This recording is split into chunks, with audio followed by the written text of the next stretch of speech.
It's not just about decarbonisation, it's about the business opportunities, the ramifications of decarbonisation. So before I welcome the panellists to the stage, let's get a few insights from our video to kick us off.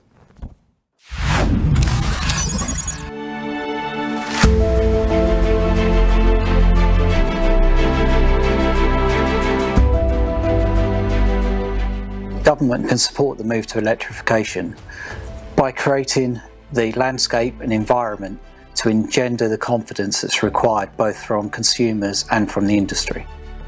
It's not just the size of the charging network and how well planned it is, but it's the reliability and the interoperability of the network which is going to make it as easy as it needs to be for consumers, which ultimately is going to need to be as easy as filling up with a liquid fuel.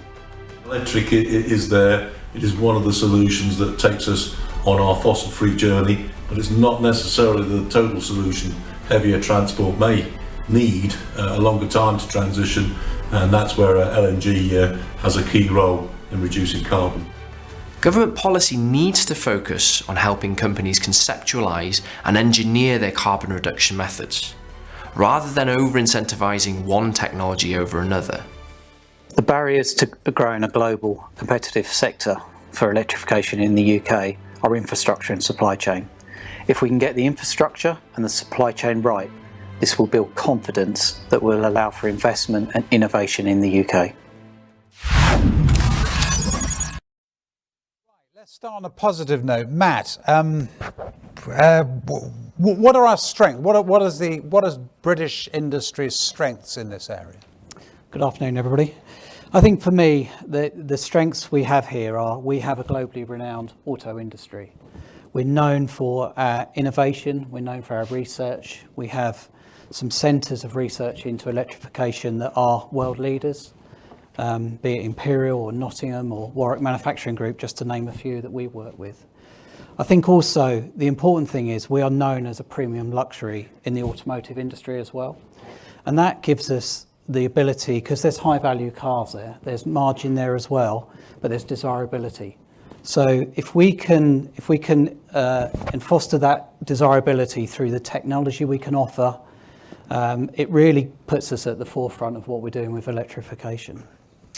And then also our industry, where we are, particularly in Lotus's case, we're not wedded to a certain powertrain. So I think it's that flexible approach to how we design cars or we develop processes or things like that, is if we have the ability to be flexible, we have the time, somebody's just said we just need to get on with it. I think it's really important that we take a step, and the events like this where the collaboration is there is really important as well, because we are a small nation, but we are great thinkers, and if we can come together, we can really move things forward. And Alex, if I can turn to you, when as the representative of a big automotive group, drill down to what the actual challenges are about getting to the ban in 2030.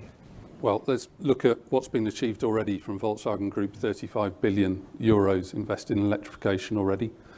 70 fully electric models coming to market by that 2030 date. Another 60 plug-in hybrids. So the product commitment is there from Volkswagen Group. It's there from the industry, really. But you know what? I think we have to look at the supporting infrastructure, because the product is coming.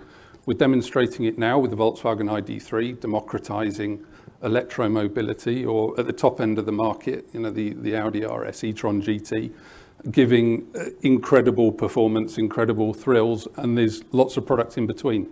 So that's covered.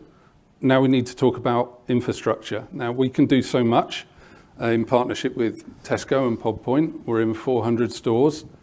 Any EV owner of any brand can use. That's our commitment to the wider infrastructure projects. And we have other infrastructure projects underway as well. But we've heard various numbers today, whether it's 2 million public charge points we've heard, then someone else said 3 million. Yes. But it's more than 20,000. Okay, it's far more than 20,000.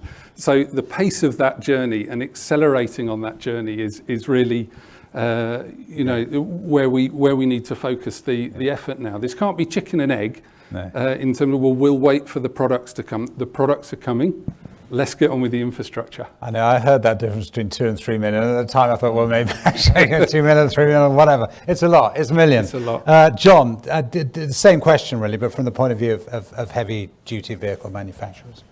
Again, from heavy duty vehicle manufacturers, our journey is slightly different to the car world. Obviously, during COVID, I think people actually realised the importance of the supply chain being the lifeblood of a nation. Not only do we take the nutrients in, we take the waste away. So it's really important that not only do we work with ourselves as a vehicle manufacturer, we work with the SMEs that put the bodywork on the truck as well. So, 50% of our trucks will have additional body equipment on there, and there's a power demand there. We're on the journey. We have Vecto now, the vehicle consumption calculation tool. And again, we've got strong Vecto targets. We've got to look for a 15% reduction in CO2 by 2025 and 30% by 2030. So we've got tough targets, and we've got to take our customer base with us. And in fairness to our customer base, they do understand decarbonisation, because every 0.1 in terms of fuel consumption is £700 in the pocket on a long haul truck. So we're on the journey. We still have diesel. We still have to get across to customers that Euro 6 is still a clean vehicle. It's there. It's the minimum requirement for the clean air zones. We have other alternatives, including gas, but what we'll find with heavy trucks is not one size will actually fit all. Yeah, well, that's an interesting point, because that then takes us on to what the strategies are that kind of get to the decarbonisation goal. And Adam, not only the long term, but also whether there are kind of interim technologies as well on the way. Yeah, and I think from a strategy perspective, breaking down this path to net zero is critical. We can't just say, as of tomorrow, we're going to be a zero emitting truck manufacturer or car manufacturer. So establishing a team that understands both the technical and financial elements is critical to then strategizing, okay, these are the milestones upon which we will ensure that in a year's time we achieve however much carbon reduction, and so on and so forth, until we get to net zero. And the interim technology point of view is, okay, what can we do to make those incremental gains now? What energy efficiency measures can we make within our manufacturing processes, within our own energy use? And combined heat and power is a perfect example of where we can use natural gas today to generate heat and power on site, which can help drive financial savings, carbon savings if installed correctly, designed correctly, and also add to site resiliency. But then it's a technology that you can utilize the financial savings to drive further renewables investment. And it's a future-proof technology that can combust hydrogen or biomethane in our decarbonised future. Tell us, Matt, about the supply chain that needs to be in place for electrification. So I think it's about the infrastructure as well as the supply chain. I think the investment that we need in the UK in the infrastructure will then give us the confidence to invest in the supply chain with the manufacturers as well. And it's really easy to say, but the principle is really simple: is we get the infrastructure in there, get the confidence, the investment will come, the supply chain becomes simpler as well going forward. The economies of scale. So we need, if we can work together on the scale in the UK, we can then bring those supply chain elements back into the UK as well. So it obviously it helps with decarbonisation because you're not transporting parts all around the world. But also it gives us some stability because we have supply chain for our industry, but also we can then export. But I think another big element of it as well is we really need to concentrate on the training. So the staff that come into supply chain, but the staff that come into industry as well, is there needs to be a different way of thinking around electrification. We talked about software a lot before. So there's a lot that we need to do there. I think we have a great basis already. We need to work with a lot of suppliers to help them move forward into new areas of technology as well. But as we said, the products are coming. Yeah. We just need the suppliers and the infrastructure as well to keep up with that so that we can all get together. And when you talk about infrastructure, John, that brings us to government and its role.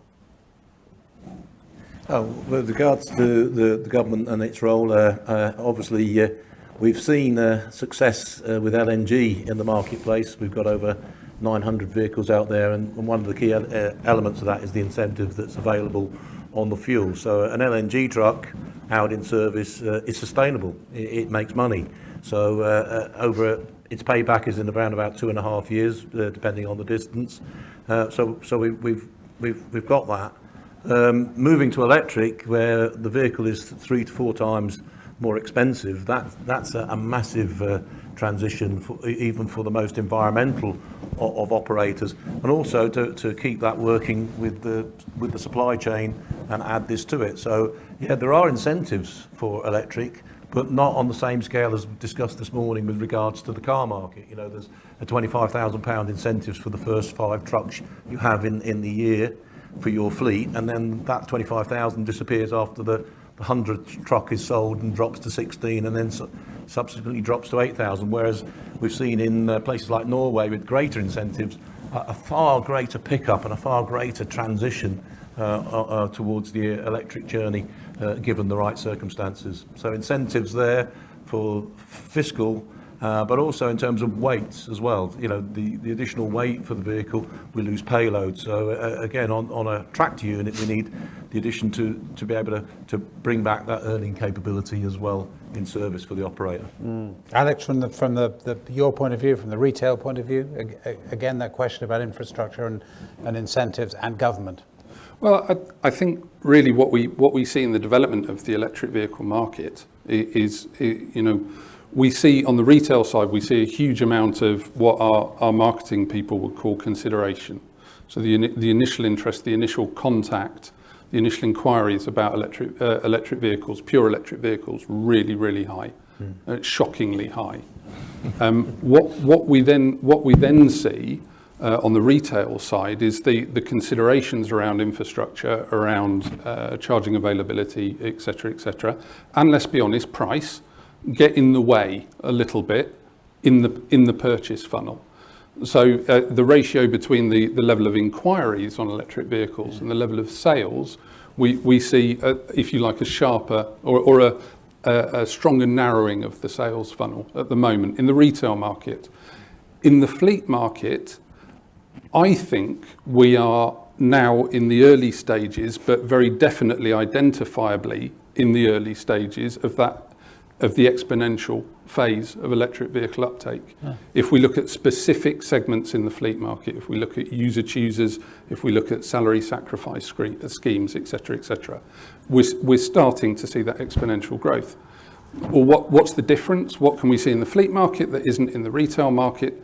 Really consistent fiscal incentives. That at the moment is the key difference. There are fiscal incentives leading fleet customers very strongly in a certain direction. Obviously, we're not seeing the same strength in retail at the moment. And it really is just a case of them, well, how quickly do we want this transition to happen? Because obviously fiscal incentivization can control the pace of that transformation. Yeah. What about when it comes to the manufacturing side of it, Adam, and I'm thinking particularly then of energy use in manufacturing and the various ways in which the government can suppress or encourage that, or indeed make it expensive or cheaper, as a blunter way of putting it. Where do you see that? Yeah, I mean, it's a very interesting topic, and you know, energy policy is a focus area within the media on an almost daily basis, and we've seen over the last decade how incentivization in certain areas can really help deploy emerging technologies. We only have to look at the wind and solar booms and the biogas boom. However, if that incentivization, that fiscal benefit, is taken away too early before this technology has really achieved critical mass, then you see an almost instantaneous halting in deployment of those renewable technologies. The other danger that we have with the way that some historical energy incentivization schemes have worked is that you know, there are examples in this country of solar farms being deployed on arable land. Now, to me, that's not really something that is driving energy efficiency. It's not driving the right behavioural practices. So what energy efficiency and energy policy rather really needs to focus on is, as opposed to just deployment of generation and focus of energy at the generation point, it's actually policy needs to start addressing energy use and energy efficiency at our manufacturing facilities.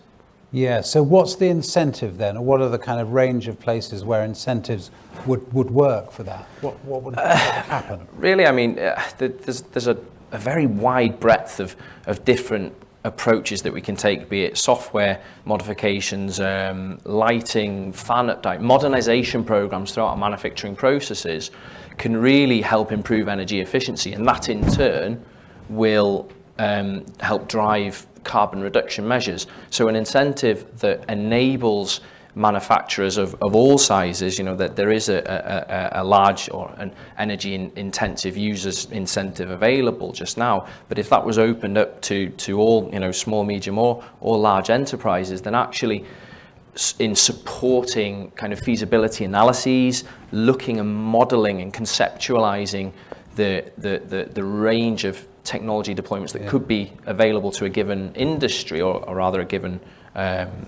manufacturer, then we can start then to pinpoint what works for you and what works for him. It's interesting, isn't it? Because there's a sort of balance, isn't there, between technological change, upon which we've focused quite a lot during the course of today, quite rightly, but there's also kind of wider behavioural issues, aren't there? I wonder, Matt, you know, where you see that kind of balance lying when it comes to getting to the goal that everyone understands they want to get to. Yeah, I think you're quite right. There's two strong elements to it, but both need to work hand in hand, really. So technology, we can make a desirable car that delivers the functions that people want. However, it comes down to the usability as well. So I think there's a change in definitely there's a change in attitude towards carbon-free cars. And I mean, Alex mentioned it as well. Is up front, people really like the idea. It's a really great idea, but then they start looking at the practicalities of it, and maybe they don't have a charger outside their house, or they don't even have somewhere to park outside their house. And so for us, through the technology and the products, is we've got to support them with them being able to use their car. And we all know it. Everybody, we all start off with good intentions, but you're quite lazy ultimately, aren't you? You want the easiest route to most things. So as soon as electric cars can be as simple to use and as practical to use as ICE cars, well, there'll be no limit to it. Then the ICE cars will be the dinosaurs of the past. I mean, and I think though you are seeing a drive in a lot of products, you know, particularly the VW ones and stuff we're doing as well on a smaller scale. We're now getting the poster cars are coming in as electric. And what that actually does is it has a trickle-down effect through the whole of the industry as well, because they become desirable cars, and that's what you need. And you know, it's the pace needs to speed up, but it is really encouraging. We can see from the data we're reading that things are going in the right way. And I think, as somebody said earlier, it's down to investment. You could turn the taps on full, and there'd be the demand there for the cars right now. From the manufacturing perspective, Adam, how do you see when it comes to sort of behavioural change? Yeah, I mean, for me, there is a technology holy grail, and it's a reciprocating gas engine sat beside energy storage, sat beside some renewable generation and a heat pump. And there we've encompassed this fantastic solution for generating your own heat and power at your own facility. But we're not there yet. And absolutely, the behavioural element behind that is fundamental to success. And I'd like to kind of refer to an example of a customer that I've worked with for a number of years in the Formula One industry, and obviously an industry that is heavily criticised on its global carbon impact, but also one where the governing body has recently introduced a sustainability charter. And beyond the combined cooling, heating and power installation that Clarke Energy provided to that site, which is helping to reduce emissions, is adding to site resiliency and is saving money, what the client actually went and did was kind of put in hotspots around the facility, in the canteen, on various people's desks, little snippets of information. By turning off this light, you are saving this much carbon. By turning off your computer screen, you're doing this. And actually the empowerment that gave their employees, and the kind of the impact that had, whilst it's not as quantifiable as the savings that a reciprocating gas engine can provide, it's actually something that is adding that, and those people and those employees then take that home and they do the same thing, and they talk to their friends and their families about the little bits, and it's that kind of incremental effect that will help achieve net zero. Of course, another behavioural thing, looking at it from the point of view of a manufacturer and retailer, is whether or not people want to own something that they park outside. I mean, we've already been through all the difficulties, and someone was mentioning Glasgow and people living in flats and all the rest of it, and how you actually get power into cars and indeed out of them again if we're using the batteries. But actually, you know, maybe we won't keep the damn thing outside. And I mean, that's another behavioural thing that in a sense we don't know, and you don't know where it's going to go. But do you have a sense that actually that whole ownership model is, or the end of the ownership model is going to be an important part of this overall getting to the goal? I think it plays a part for sure. I think it's in terms of its impact, its impact on, or its relative impact on what we have to achieve, the job list of what needs to be achieved in the next 10 years to decarbonise or to start the decarbonisation of transport. Then I think it's probably not top three on the list. The automotive industry and the automotive finance industry has got a long and successful track record of being able to adapt to changing customer needs, bringing out appropriate products in terms of ownership, in terms of personal contract purchase, leasing, subscription, etc., etc., etc.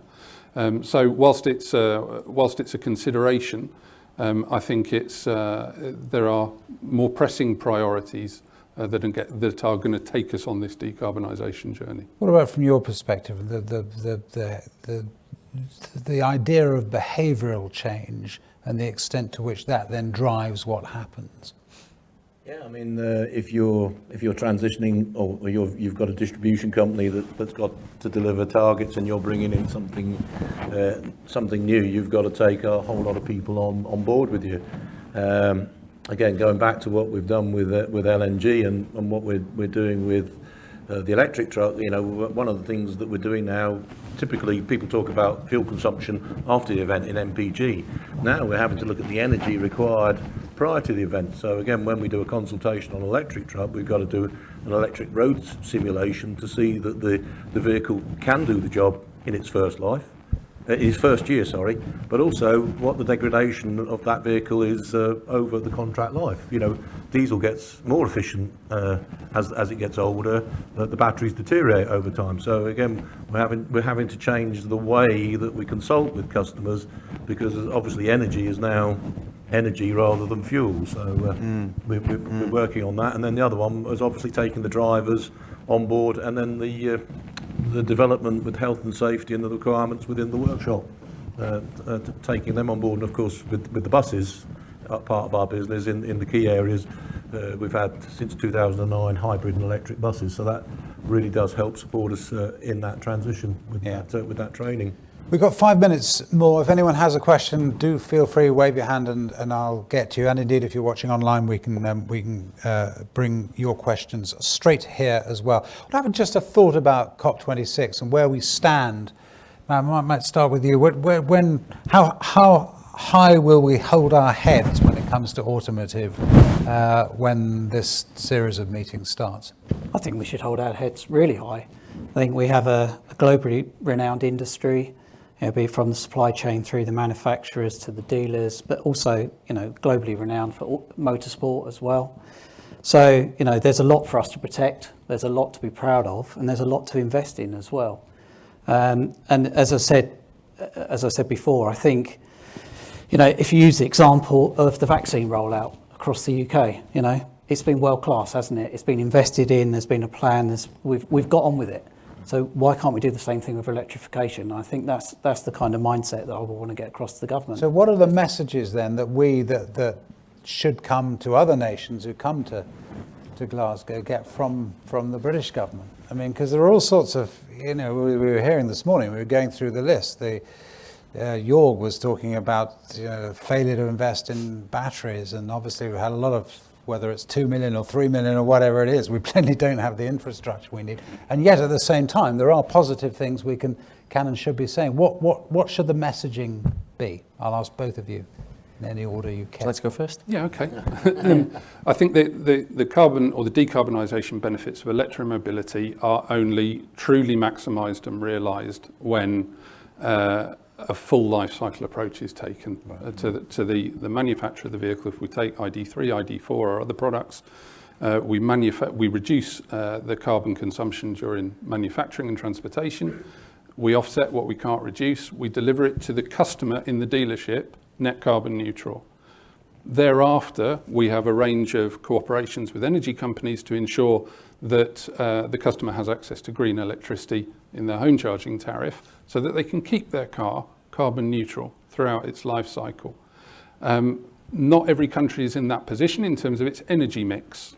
So I think a useful message would be around the greenness of the energy mix in respective countries. Yeah, which then actually takes us to that talk we had from the guy from Scottish Power, which, I mean, albeit that he was very keen to suggest that their own green credentials are fantastic, but the fact is we don't really know, do we? As I think he put it at once, we don't know where the electricity is coming from, whether it's going to be nuclear, whatever it's going to be, and that is it's a kind of hole, isn't it? That's still to be filled. An individual consumer, certainly in this country, can make the choice to go for fully renewable energy. So when they're charging at home, they can be confident. If they're plugging in somewhere else into a charge point which is taking the average UK energy mix, it might not be 100% green. Yeah. Your key messages for COP26. And it kind of builds on what Alex has said there, in so much as the focus for so long has been on decarbonisation of electricity in this country, and to the extent now where government policy is leaning perhaps towards electrification of heat in some instances, and that will work within a residential setting or certainly within medium high density residential settings, but in an industrial setting it's very, very difficult to try and electrify heat production or heat use. So realistically, what we need to do is move the conversation away from electricity and heat as two individual components and actually look at the decarbonisation of energy in the whole. So what can we do to help incentivise decarbonisation of gas alongside the really good work that we've already embarked upon in decarbonising our electricity systems? Right.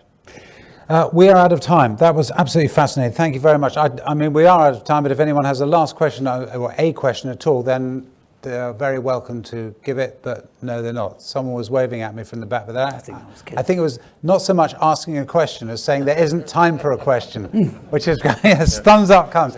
Brilliant. You've all filled out your time admirably. Really fascinating. Thanks a lot, all of you. Thank you. Very nice. Thank you. Thanks. Thank you.